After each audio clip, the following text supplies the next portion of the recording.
At WHBR WVUP, we love shining a spotlight on local churches and ministries, like the one you're about to watch. If you enjoy their program, please let them know.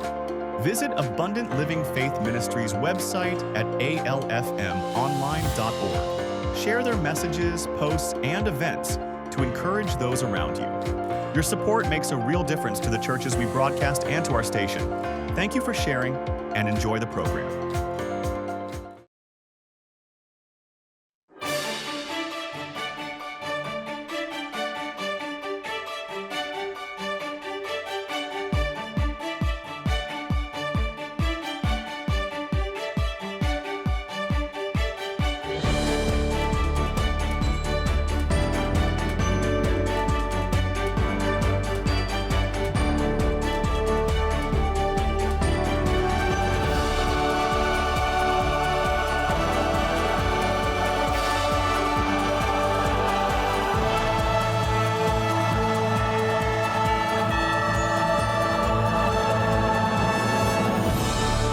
Welcome to another edition of the Abundant Living Faith. The book of St. John chapter 10, verse 10 says, I come that you might have life and have it more abundantly. Thank God for another day and for another privilege and opportunity to share with you the living Word of God. If you've made Abundant Living Faith your ministry, in essence, if you do not have a local ministry that is feeding you the Word of God, and there's an address at the bottom of the screen where you can send your tithes, offerings, and gifts of love. Those that are doing so, we thank you. Those that are in the future, we thank you in advance. If you happen to be in the Tallahassee area and you want to experience ALFM live, we're at the corner of Woodville Highway and Flag Street. Our Sunday morning services at 8:30 and 9:30. Our Bible studies on Tuesdays and Thursdays at 6 p.m. We'd sure love to see you here. All right, we're going to continue our discussion on things we need to know about faith. And what we've been talking about is that you have been redeemed from poverty, sickness, and death. Let's get Colossians, the first chapter. Amanda, you doing okay this morning? Dave, you doing okay?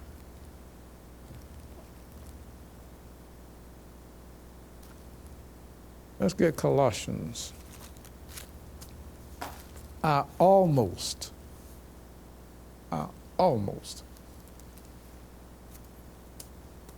broke out my new Bible.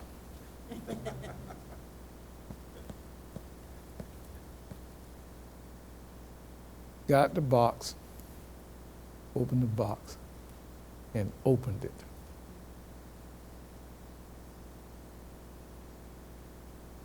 And I was looking at my dad. I closed it back up and put it in the box. Because I ain't going to be down on the floor crying. So I just closed the box back and put it back up. I'm not there yet. I get there.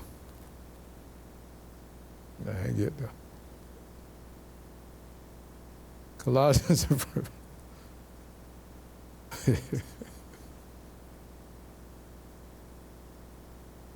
first chapter, verse 12. Giving thanks to the Father, who has qualified us to be partakers of the inheritance. To be partakers of what? You have an inheritance. Now it's up to you to make it manifest in your life. You have an inheritance. And it's an endless inheritance.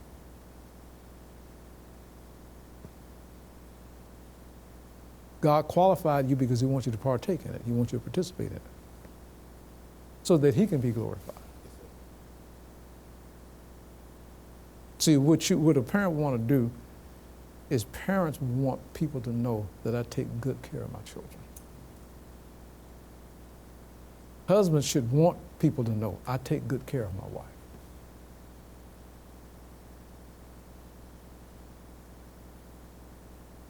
He didn't leave the qualifying up to us. There are many people that go to Daytona, I think it's in February. Many people go to Daytona to run in that race. All of them don't. Only a few qualify because there's only so many slots. See, we're not in this situation where, okay, we could not qualify. He qualified us himself. Because he wanted you to have a guarantee that nothing would prohibit or inhibit you from participating in the inheritance other than you.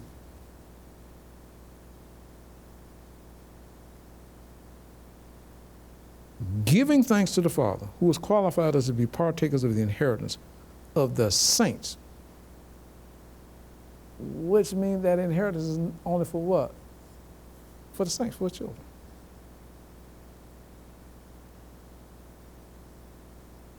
These people in here, they have kids. And each one of the fathers is responsible for the inheritance. Let's get Proverbs 19:14 right quick. Let's take it these young men right quick. I'm not talking about these right here. They're young, but I ain't talking about them. I'm talking about the ones who not married, so they be clued in. You know, those on Zoom, you know, or TV will hear this. You know, because there are things that you need to know. You know, these things you need to know about faith. You got Proverbs 19:14? Yes, sir. House and wealth are inheritance of who? Fathers. Is that a fair assessment? Okay, so fathers are responsible for the inheritance. See, just like right here. Who qualified you? The father. Right? Okay. When Adam showed up on the scene, everything was already laid. Gold all around the house, gold in the house, diamonds and rubies and everything. Fair assessment? Okay, you read Genesis, the 2nd chapter, and you read Ezekiel 28:13 and 14, you'll find that. Okay, because I want to get there. I want to stay where I am. So fathers are responsible for the inheritance, and so these three fathers have inheritances for their children, not somebody else's children, for their children.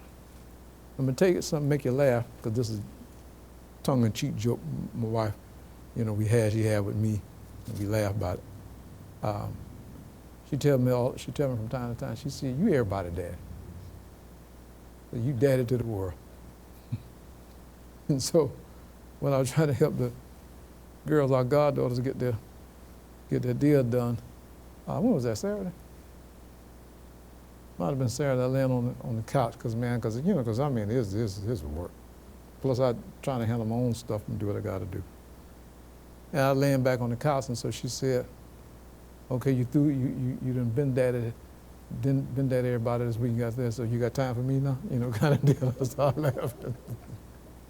Daddy for everybody. The point is, they do not have the legal right. We're talking about all things being equal. To take their children's inheritance and give it to somebody else. Because they're the fathers. They made them. They're the fathers. To give them the inheritance.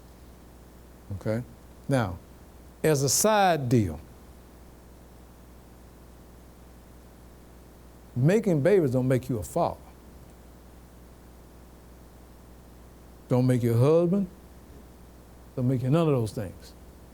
Okay, you just provided a sperm, or sperm, whatever. You know, you provided something that mixed with something else, and you got one of them. Good. Now, see, a father is somebody who's made a decision to fashion his steps being ordered by the Lord and be like God to his children and to his wife.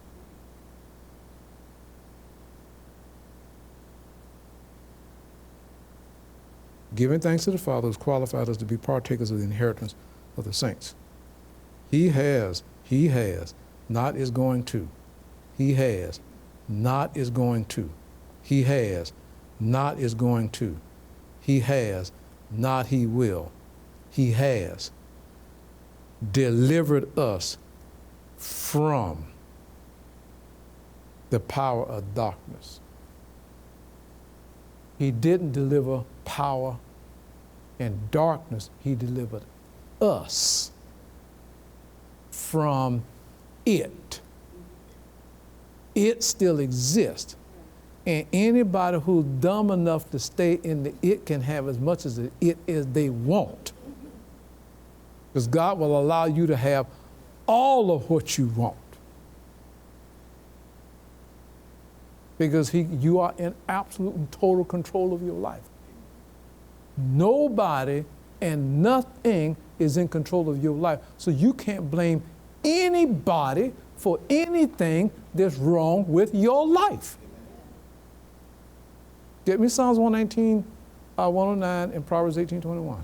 Because see, we're living in a world today, people want to blame people. You are in control, total control. Blame nobody. You know, because that's the excuse people using now to try to take from people. You know, you the reason why X, Y, Z, and so now I want to take from you.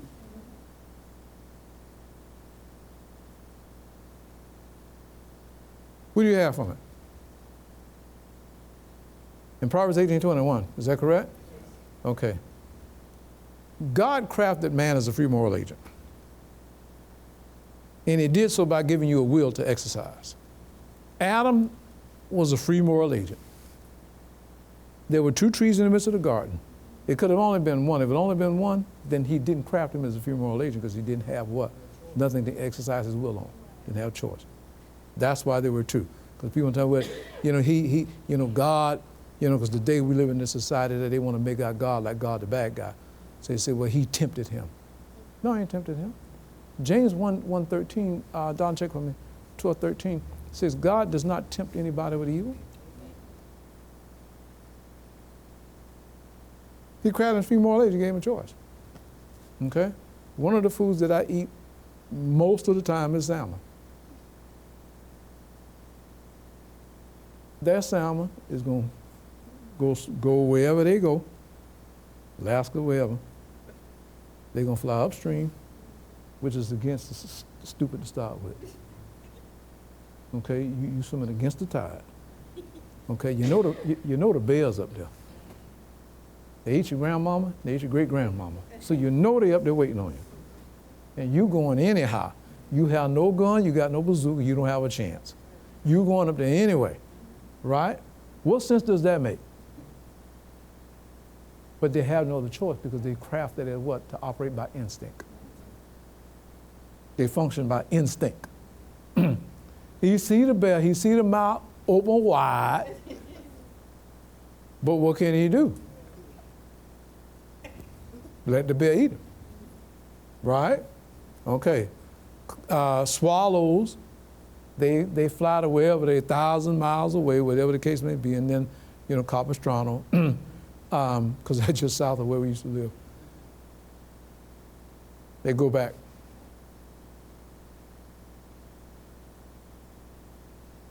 Our house, an example. We live in the woods. And we took down 230, 36, 37, 39 trees. 5-year period. I was out there 7 days a week. And squirrels and birds building nests and stuff. Okay, well, I'm dropping trees. Because I actually drop 3, 4 at a time, just drop them. And then I cut them up. And so, okay, so you got the birds, the squirrels, and the trees, and so they're trying to hold on for dear life. The deal go down. So at some point in time, the squirrels tell us that, man, you don't need to be like over there. You need to build your nest like somewhere else, like in somebody else's yard, because you don't stand a chance to survive over there. They still come and build a nest. Why? By instinct. When spring comes, the wasps come, right? We got this death in a can. And so now they got where you can go 20 feet, because there used to be a time you had to get up close. You get up close, gotcha. You walk away with your eyes swollen up, your ears swollen up, the whole deal. Because I teach you about fooling around with my house. For the season, this is my house. Right? But what do? They still come back. The spot where you remove the kill the ancestor on, they come and put the nest right in the same spot.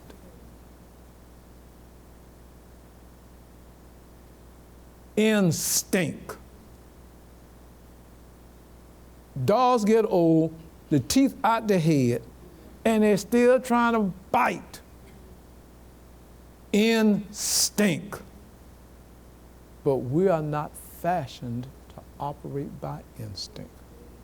We're fashioned to operate by choice, which puts your life totally and completely at your disposal. Psalms 119, 109 says that your life is continually in your hand, not a time not. Proverbs 18:21 says the power of life and death, success and failure is in your tongue. That's why Joshua 1:8 says, whatever you do, do not let the book of this law depart from your mouth. Proverbs 19:14, let the words of my mouth and the meditations of my heart be acceptable. What is he talking about that's going to produce for you? It's going to produce for you. It's going to produce for you. Because we are here on assignment with purpose. Get me Ephesians. Write down Ephesians 1 and Deuteronomy 8. Ephesians 1. We're here on assignment. I know why I'm here. I hear Christians all the time. I didn't know what my ministry is. I didn't know what my assignment is. Okay. Well, I hope you're listening today so you can find out. Stop and think about this. Would you think it is the decreed will of God that he would have you here and not know why you're here? Is that the loving Father, Jehovah, that this Bible speaks about? Nah. No. No, he wouldn't have us like that. He wouldn't.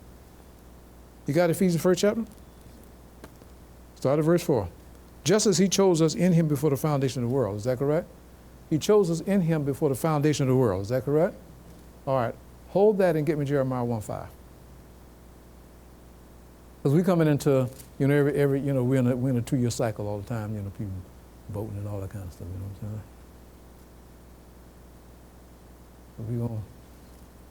We're going to, provide a moment of truth for you, and that you take it on home and work with it however you want to work with it.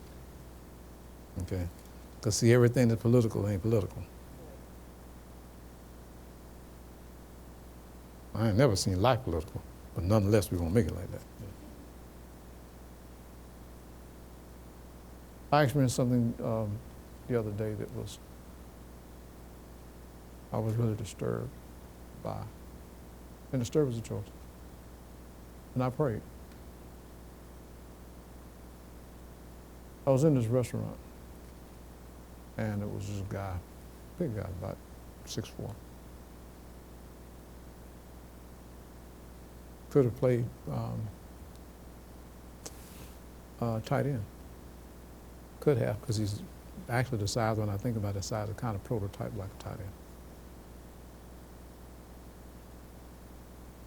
And was confused about his gender.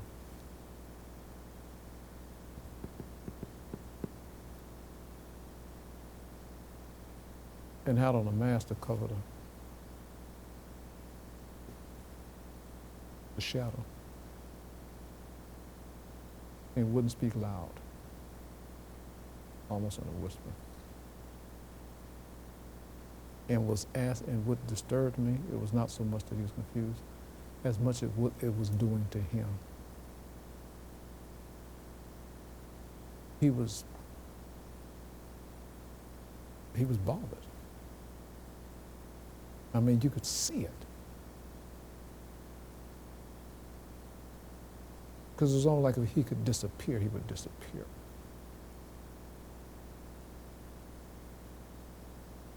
Life is not political. Now you got Ephesians, the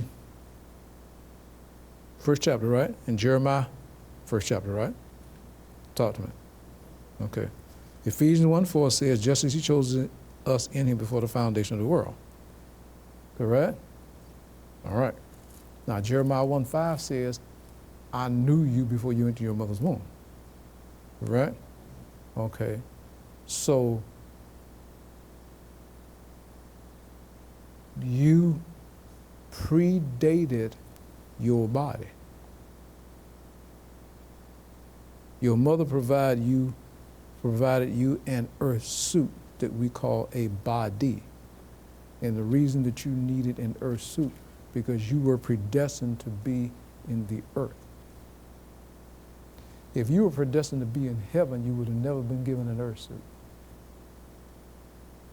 Tell you about this series coming up, I got to teach about tradition.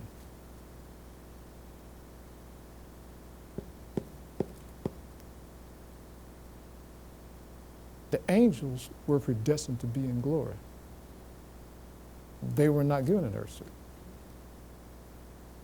They are spirits and they have souls. Okay? A spirit can't make a choice. Got to have a soul to make a choice. Got to have a soul to make a choice. Because the will is housed in the soul, not in the spirit.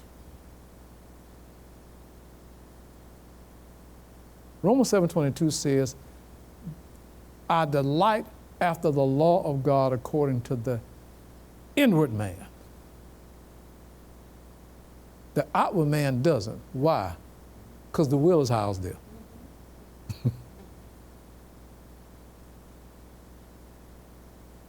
And depending on what time of day it is, you know, I don't want to hear the word. You know, when I'm hell-bent on getting rid of my wife, I don't want to hear about God, hate, divorce, and all that kind of stuff. I don't want to hear it.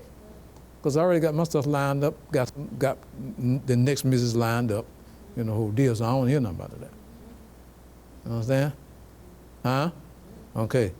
I'm late for work. And I need to be on time, because if I be late one more time, they're going to fire me. I don't need my wife on the side. You need to slow it down. I don't want to hear no word. I need to hear what I got to go get. You know what I'm saying? Because I got to get to work. The inward man does. But the outer man, I don't hear the word today. Today ain't Sunday. I don't hear the word today. You got it?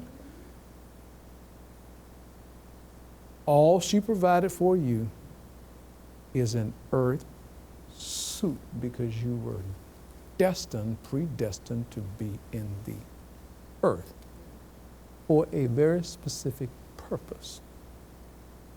2 Peter 1:9 says, not by works, but according to his purpose, he brought you forth. This divine purpose. Now, with that, you can't abort a child. You can't get rid of that child. You can get rid of an earth suit, but you can't get rid of the child. So what have you accomplished? Nothing.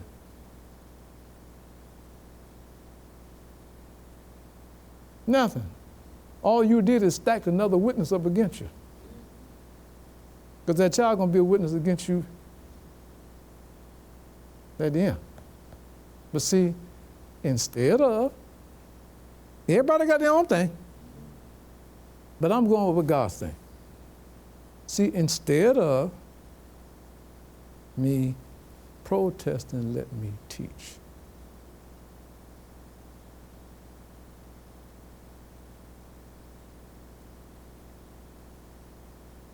Because I'm in bounds.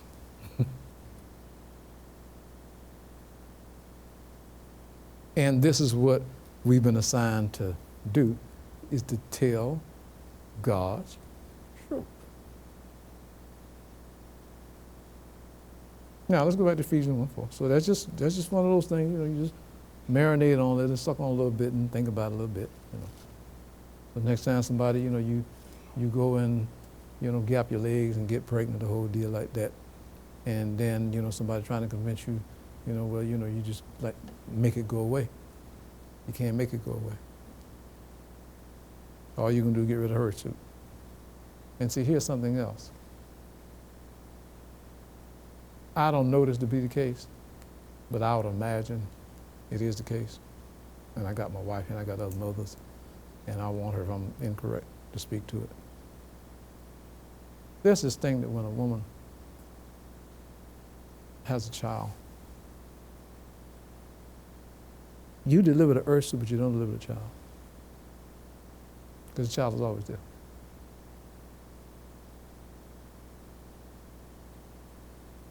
That's why daddy can turn it off and mama can't. In terms of like what, our kids will look, don't get on that carpet. They keep getting on the carpet. One day we would look at them and say, you know what, I'm done. And we go on. And our done is really done. Whereas mama is going to still be there, don't get on the carpet. Because I use the term the umbilical cord. The umbilical cord is never really cut. You cut the natural one. But the real umbilical cord, that's big. Okay? So child live with them. So even though if like you get rid of the earth suit, the child still.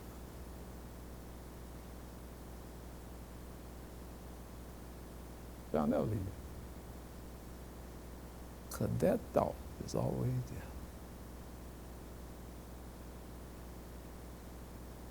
there. And it takes Christ to compartmentalize it so you can go on in life.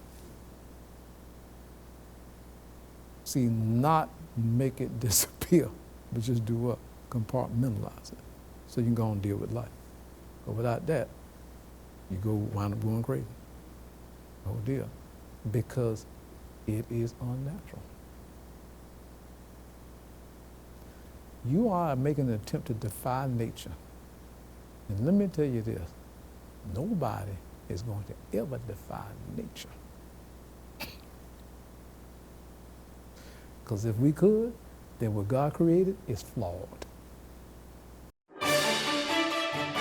To obtain a copy of this program, please send the program number and payment to Abundant Living Faith Ministries, P.O. Box 15101, Tallahassee, Florida 32317. Abundant Living Faith Ministries is a proud sponsor of the St. Jude Children's Hospital, a Women's Pregnancy Center, and the Wounded Warrior Project. Become an Abundant Living Faith Ministries faith partner. With any monthly contribution, faith partners will receive a monthly CD, a book once a year, and be included on the ALFM prayer list. Abundant Living Faith Ministries is located at 4213 Woodville Highway on the corner of Woodville Highway and Flag Street, Tallahassee, Florida. For more information, please visit our website at alfmonline.org.